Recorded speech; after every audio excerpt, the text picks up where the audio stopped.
So welcome to Her Incredible Mind, where we highlight women with STEAM careers. Today, we're speaking with Wang, and we're excited to have you with us today. Hey, Kate. Hey, Christine. Thank you for inviting me. You're welcome. You're welcome. Now, Nan, you and I met in a different way. You were a student in a master's program at Northeastern, and you were working on your program project management, certificate in program and project management, obviously portfolio management. Yep. Can you describe your role though today? As you mentioned just now, I actually just graduated from Northeastern University, Seattle campus in December 2021 as a graduate student in project management. And my concentration is leading and managing technical projects. I am actually still in the job hunting process, and my goal is to start my career as a project manager or product manager, like product marketing manager, something like that, in some like major technology companies in Seattle here. That's awesome. So you're looking now, actively seeking a role now. In your role, what would you like to see in your role as you continue to kind of search for companies? So I would say what I treat most importantly was the trend. Obviously, information technology is the trend, is leading the world right now. Right. And even with the heat of pandemic, I would say it is one of the least impacted industries. So yeah, so I when I see that, I confirm my because I make this decision like transferring to STEM industry, STEM field after being a business student. So I would say the trend, yeah. And so I used to work in marketing and hospitality business, very different, but still I would like, to make a transition. And when I see this pandemic hit the whole world, but technology was still growing, and especially project management, we survived and we grew to be better. So yeah, so I think I'm even more confident in my choice, and also my own interest, and I would say what can keep me improving and learning is also very important. So as you say, job-wise, that's why what made me choose. So the trend of the industry, and also my own curiosity and interest and passion about this job and also this industry. But like company-wise, I would say the same thing. I would say major, technology companies. We have a lot in Seattle, like the flag company.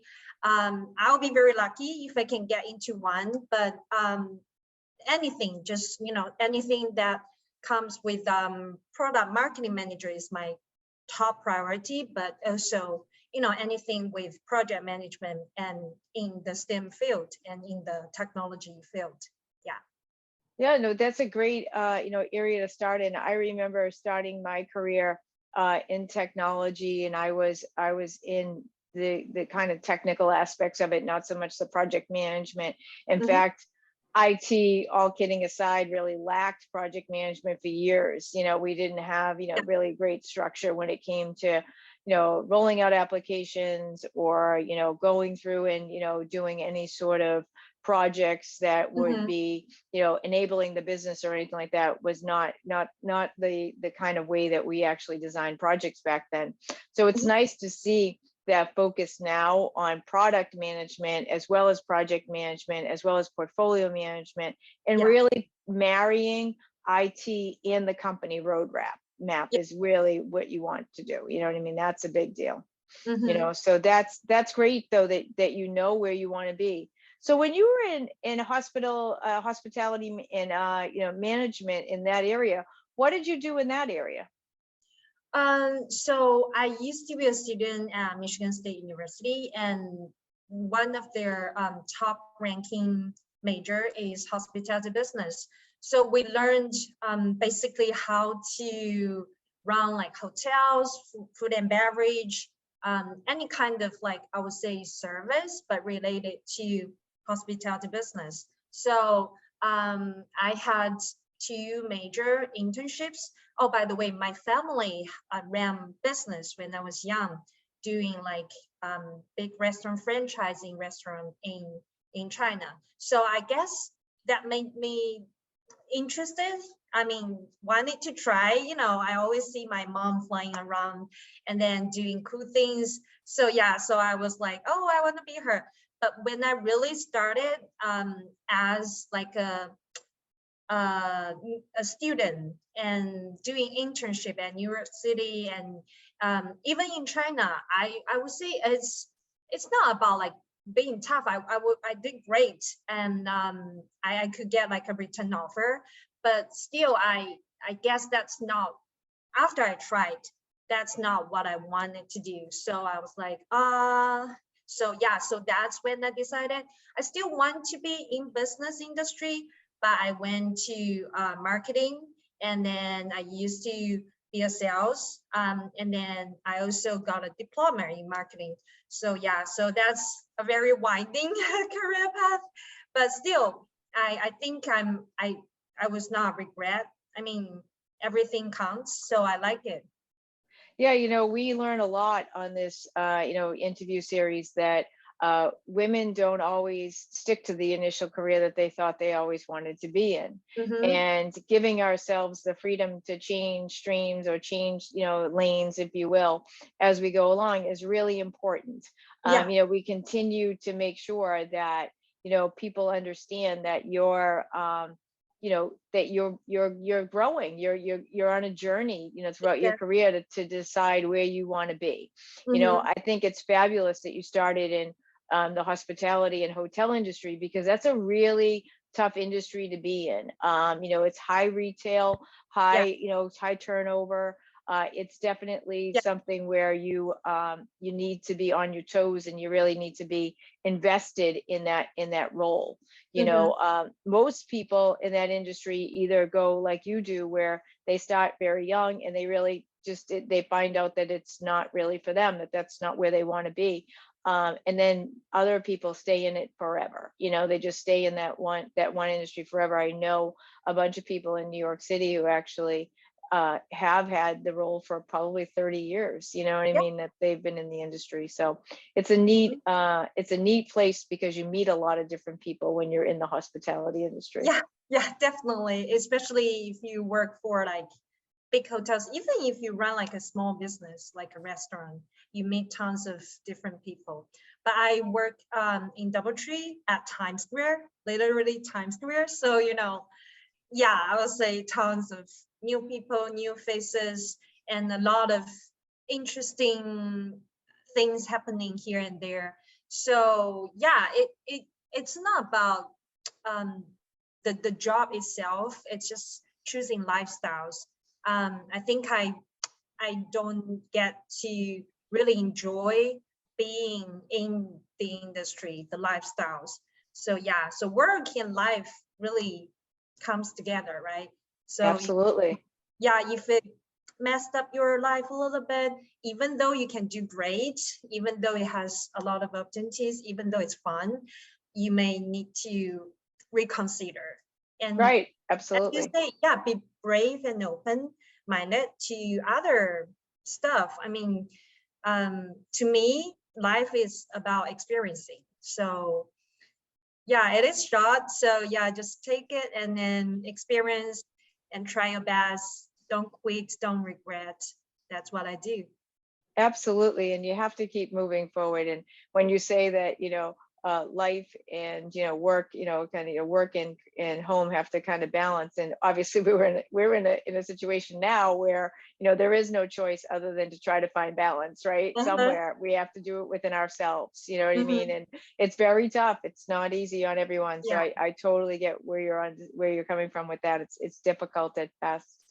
So when you think about kind of in this journey, and you kind of started in one business vertical, and now you're looking at a different business vertical, and you want to do things a little bit differently, what do you think about the obstacles that you have overcome in your career?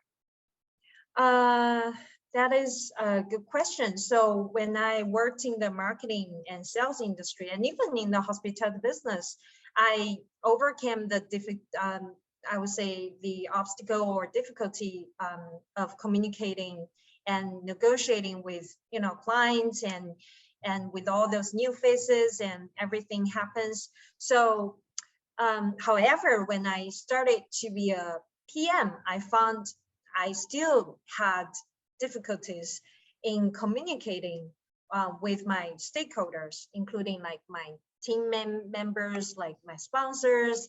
And so not you, but you are fabulous, but you know, we have lots of different sponsors. So it is not the problem with them, or it's just I need to switch from like a business person to more like a STEM and also a PM, like a technology. So you work with a lot of team members from different countries, different backgrounds, professional backgrounds, and also their cultural backgrounds. So you need to really be empathic. So I used to be empathic also. I think I can be a good listener and communicator, but that was when I was a sales.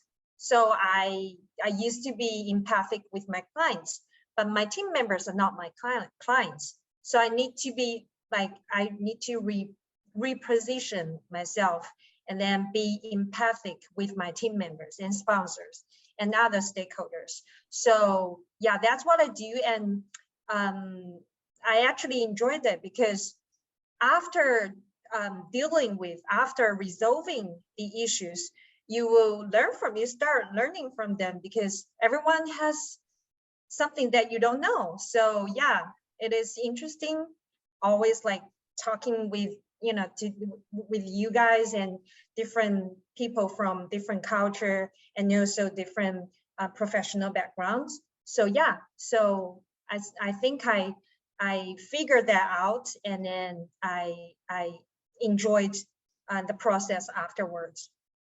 That is a great insight, that you changed who you needed to really, you know, align with and empathize with. And Mm-hmm. that is a great insight, because I think when you are in different industries, it's very hard for you, or, you know, or anyone really, to really look at, especially from a services standpoint, Yeah. if you're providing solutions and product, you need to understand the customer.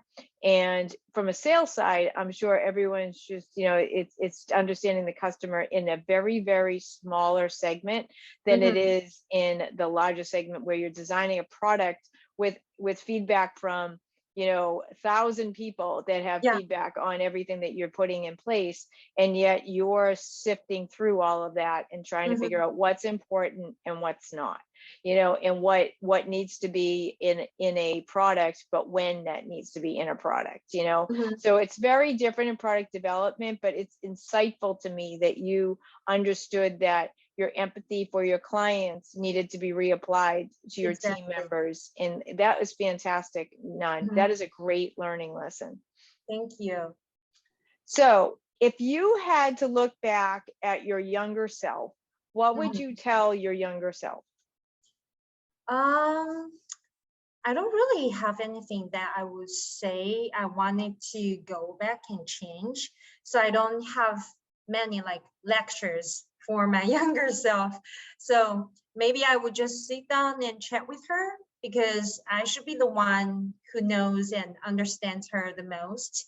And I will try to be a good friend and listen to her. In the end, I will tell her that she's doing great and I am proud of her, and maybe she could look into the future more instead of looking backward, because everything will be just fine, as what I experienced, because I am from the future, right? So yeah.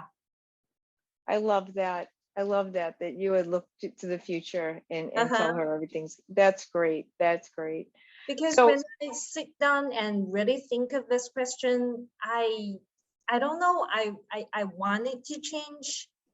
Like there's something that I really wanted to tell her, change that. No, don't do that. No, I really don't want that. I just want her to be happier, because maybe I used to think backward too much. Think of, mhm, you know, when I was younger, I will think my childhood and everything, my parents' issues, family things, I would just tell her, you know, keep moving forward. It will go past, like when you're in your 30s, when you're in your 40s. Those are just small things, like back in days.